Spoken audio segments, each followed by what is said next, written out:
At 3:47 in the morning, the sky above Doha was torn apart by the roar of fighter jets. Windows shattered, children screamed, smoke curled into the night air. What seemed like a single strike on Qatar was in truth something much larger. A reminder that sovereignty itself was under attack. And while the city counted its broken glass, in the heart of Africa, a young soldier decided the silence would end. Ibrahim Traoré, a name many in the West still stumble to pronounce, placed a phone call that would ripple across continents. His words were calm, but they carried the weight of centuries. Africa will not stay silent. This was not just about Doha, nor about Tel Aviv. It was about every nation that has been told its sovereignty is optional, its dignity disposable. And it raised a question that could not be ignored. If Africa can rise, what stops the rest of the world from doing the same? Stay with us. This is not a headline, it is a turning point. Subscribe now and walk with us through a story that history will not forget. The night strike on Qatar did not end when the last missile fell. It began. At 3:47 a.m., Israeli F-35s slashed across the Gulf sky and unleashed precision fire on a communications hub in Doha. The target was small, but the symbolism was vast. A sovereign capital had been jolted awake by foreign power, and the world knew it. Smoke still hung over the city when headlines raced across the globe. For many in the Middle East, it was another entry in a long chronicle of violence. For Africa, it was different. It was memory made present. In Ouagadougou, the crackle of radios carried the news before dawn. Families, miners, farmers, traders all heard the same words. Israel had struck Qatar. And across Burkina Faso, men and women remembered their own skies torn by conflict, their own communities caught in wars they did not choose. The bombing of Doha was not just a headline, it was a mirror. It was in this context that Captain Ibrahim Traoré made a decision that startled even his closest advisors. Instead of waiting for statements from Washington or Brussels, he picked up the phone himself. His call reached Benjamin Netanyahu's office in Tel Aviv. The words were measured but immovable. Your aircraft crossed a line. Africa will not stay silent. There was no shouting, no angered threat, only conviction. It was the calm of a man who understood that silence had become complicity. From that moment, the story shifted from the Gulf to the Savannah, from the Middle East to Africa. Traoré's declaration was more than a diplomatic note. It was a spark. Within hours, ministries in Accra, Abuja, Bamako, and Johannesburg convened emergency meetings. Defense contractors in Tel Aviv recalculated contracts worth billions, suddenly unsure if African markets would still be open. The strike had been designed as deterrence, but instead it awakened defiance. On the streets, the echoes spread faster than cables. In marketplaces, radios buzzed with urgency. On television, anchors spoke of sovereignty and defiance. WhatsApp groups flooded with blurry images of Doha's skyline in flames. For most of the world, this was distant news. For Africa, it was a call to dignity. Consider Adama, a 67-year-old miner north of Ouagadougou. His lungs scarred by dust, his hands rough from decades in the pits. He woke before sunrise to hear the radio announce that Qatar had been bombed. He turned to his wife and whispered, "They test Qatar today. Tomorrow they test us." For him, Traoré's stance was not theory. It was survival. By mid-morning, the captain stood before cameras, dressed in fatigues, eyes steady. He spoke not in the language of diplomacy, but in the language of principle. No nation targets another nation's capital and expects African silence. Those words reverberated beyond Burkina Faso. In Accra, in Lagos, in Nairobi, people paused in their daily lives and listened. For once, Africa was not reacting with whispers, but with a roar. Israel, long accustomed to muted replies from smaller nations, found itself unsettled. Officials dismissed Burkina Faso as landlocked and marginal. Yet within 24 hours, Tel Aviv understood the miscalculation. Contracts began to unravel. Ambassadors found their calls unanswered. And ordinary citizens across Africa painted slogans on walls, dialed into late-night radio, and repeated one phrase with growing pride: Africa bows to no one. The first act of this unfolding drama revealed a paradox. A small, impoverished country had confronted a nuclear-armed power. Logic suggested that such defiance should fade. Instead, it spread like fire through dry grass. One voice had become many, and one nation's stand was on its way to becoming a continental awakening. But could a single phone call from Ouagadougou truly ignite a force powerful enough to shake Tel Aviv and Washington at the same time? If task one was the spark, task two is the fire. The true crescendo arrived not with missiles in the Gulf, but with words in Africa. Hours after the first reports, Ibrahim Traoré stepped in front of the cameras. He did not wear a tailored suit or a polished tie. He wore fatigues. His eyes did not flicker. His voice did not tremble. And in a tone as steady as the Sahel wind, he declared, "No nation targets another nation's capital and expects African silence." That sentence rippled across a continent that had grown used to speaking in whispers. Suddenly, whispers became shouts. In Accra, Ghanaian lawmakers pounded their desk in parliament, demanding the suspension of Israeli contracts. In Abuja, Nigeria's president refused Netanyahu's call altogether, signaling that this was not Burkina Faso's standalone. It was Africa's. In Bamako, young men painted walls with slogans, "Africa bows to no one." In Johannesburg, elders phoned late-night shows, recalling how apartheid had once survived on global silence, and vowing that silence would not define Africa's future. Israel was caught off guard. Defense planners dismissed Burkina Faso as irrelevant. Yet by the time their reports reached Netanyahu's desk, the dominoes were already falling. Within 6 hours, African presidents were drafting coordinated statements. Within 12, Israeli defense firms projected losses in the billions. Within 24, Tel Aviv's diplomats were scrambling to reach the African Union, only to discover the tide had already turned. The story resonated because it was not only about geopolitics, it was about dignity. For decades, African skies had been darkened by aircraft labeled humanitarian, counterterrorism, or peacekeeping. Aircraft that too often left behind bomb craters and broken families. Every plume of smoke over Doha reminded Africans of their own villages and towns. Traore's defiance tapped into a reservoir of memory deeper than any policy briefing. Yet memory was not the only fuel. Fear was there too. In Ouagadougou, Adama, the old miner, told his grandson, "Be proud your president spoke, but be ready." They killed Lumumba. They killed Sankara. They killed Gaddafi. They may try to kill him too. That sentence captured Africa's dual heartbeat, hope and dread. Traore was inspiring millions, but he was also walking a path marked by assassinations of visionaries who dared to defy global power. The media seized upon the symbolism. Commentators compared Traore's speech to Thomas Sankara's declarations on sovereignty, calling him a revolutionary in fatigues. Others dismissed him as reckless, warning that Burkina Faso risked economic collapse. Yet none could ignore him. For the first time in decades, Africa's condemnation was coordinated, clear, and impossible to dismiss as theater. By the second day, images of protests flooded screens from Cairo to Cape Town. Crowds waved both African and Qatari flags. Diaspora communities in Paris and New York marched in solidarity, linking their own struggles to Africa's voice. Hashtag spread, Shudder's Africa Speaks, Shudder's Sovereignty Now. International newsrooms, often half empty when African issues arose, now stayed open through the night. The world was listening. In Tel Aviv, Netanyahu's cabinet scrambled. Defense contracts that had taken years to cultivate evaporated in days. Intelligence sharing agreements were suspended. Training missions canceled. Yet what shook them most was not the financial loss, but the symbolism. Africa, long treated as a backdrop, was now scripting its own story. Traore's defiance also rattled Washington. Accustomed to African leaders who deferred to Western cues, U.S. officials suddenly found themselves reacting rather than directing. Reports flowed into the Pentagon. Africa was not following, Africa was leading. Minerals, markets, and strategic geography were no longer just economic tools. They were bargaining chips in a continental reawakening. And still beneath the pride, the question lingered. Could this unity endure? Africa had often risen in moments of outrage, only to fracture under pressure. Would this time be different? The fire had spread, but would it burn long enough to force the world's strongest powers to bend? Or would it be extinguished by the weight of history and fear? When the first wave of speeches and protests settled, the weight of consequences began to press on the people of Burkina Faso. For the citizens of Ouagadougou, Traore's words were not abstract slogans. They were choices that altered daily life. Contracts suspended meant military trainers departed, surveillance technology was switched off, and foreign aid channels froze.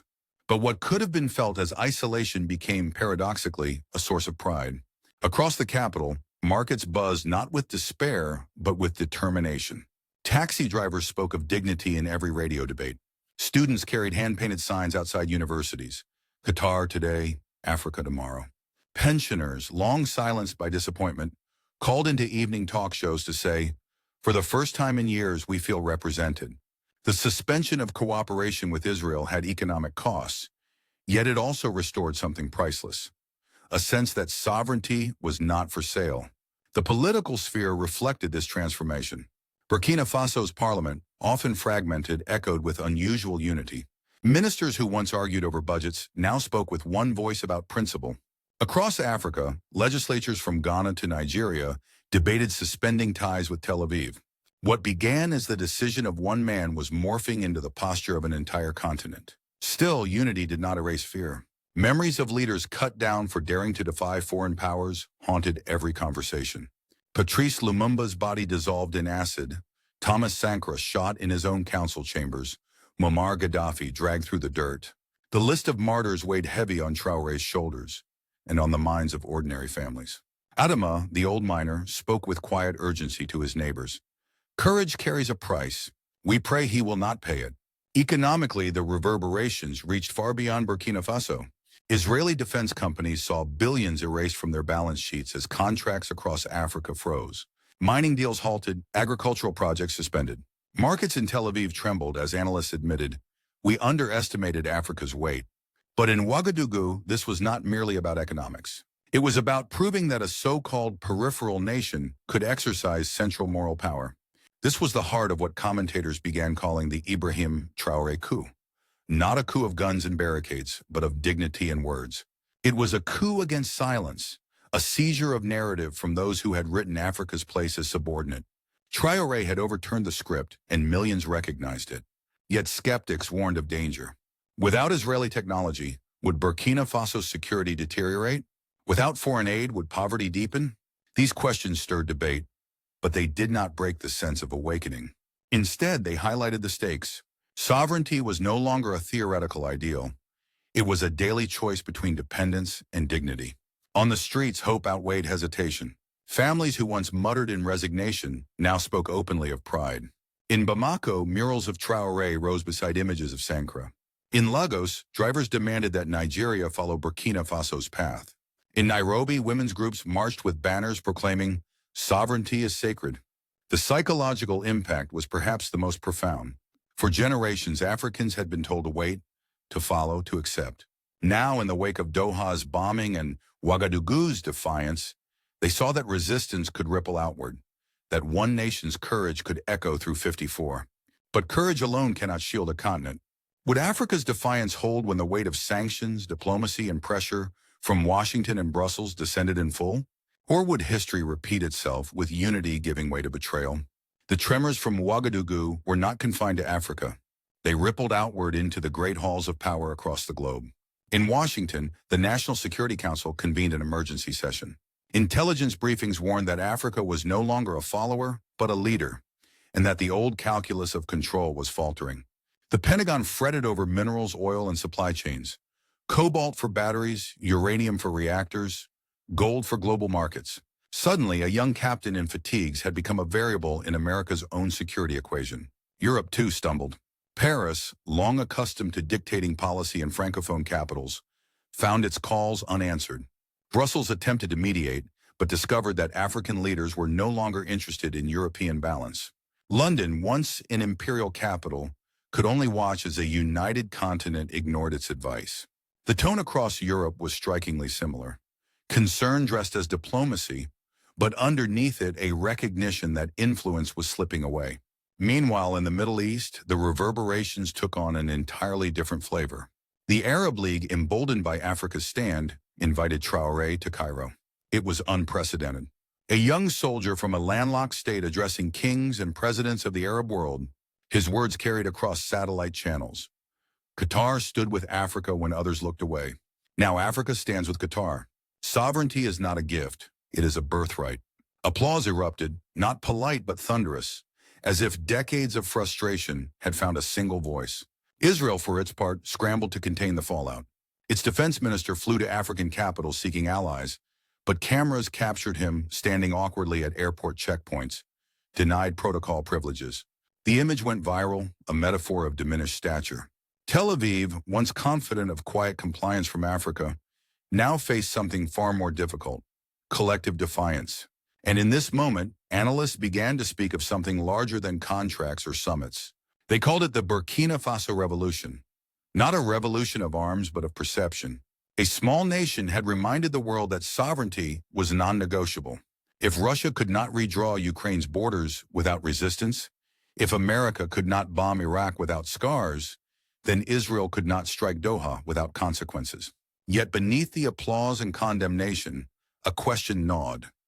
Could Africa sustain its unity once the weight of economic retaliation began? Or was this continental roar destined to fracture into whispers once again? The roar of Africa's defiance echoed loudly in the days after Doha. But history teaches us that the hardest part is not the uprising itself, it is what comes after. The path ahead for Burkina Faso, and for the continent it has awakened, is neither straight nor smooth. It is carved through storms. On one side lies the weight of pressure. Washington has tools beyond speeches: sanctions, aid suspensions, covert networks. Brussels whispers of balance, but readies financial levers. Tel Aviv recalibrates its intelligence web, searching for cracks to exploit. These are the storms that can fracture fragile unity, the tempests that once silenced past movements. Yet on the other side lies opportunity. By standing tall, Africa has shown the world that sovereignty is not a relic, but a living principle. Already conversations are shifting from aid to trade, from dependency to dignity. Nations that once approached Africa with lectures now arrive with proposals of partnership. Leaders across the global south, in Latin America, in Asia, point to Ouagadougou as proof that courage is contagious. For Burkina Faso, the test will be survival under strain. Can it sustain its economy when contracts collapse? Can it defend its security without foreign trainers? Can it inspire without succumbing to the fate of past martyrs? These are not abstract questions. They are the daily choices of a government and a people determined to prove that principle outweighs pressure. Symbolism continues to carry power. In the markets of Bamako, murals of Traore stand beside those of Sankara, reminding the young that history's torch is passed from one generation to the next. In Nairobi, women's groups chant that sovereignty is sacred. In Lagos, taxi drivers tune their radios and demand that their government stand firm. Hope is no longer confined to speeches. It is written on walls, sung in chants, whispered in prayers. But the path forward is fragile. Unity can falter, economies can strain, and global powers can manipulate divisions. The question is whether this time will be different, whether this moment of defiance will become a movement of permanence. Will the flame lit in Ouagadougou burn into a beacon that guides the continent, or will it flicker and fade under the winds of retaliation? The story that began in the skies above Doha did not end with shattered windows or smoldering buildings. It ended, or perhaps began anew, in the voices of millions across Africa who declared that sovereignty is sacred. Ibrahim Traoré did not create that principle.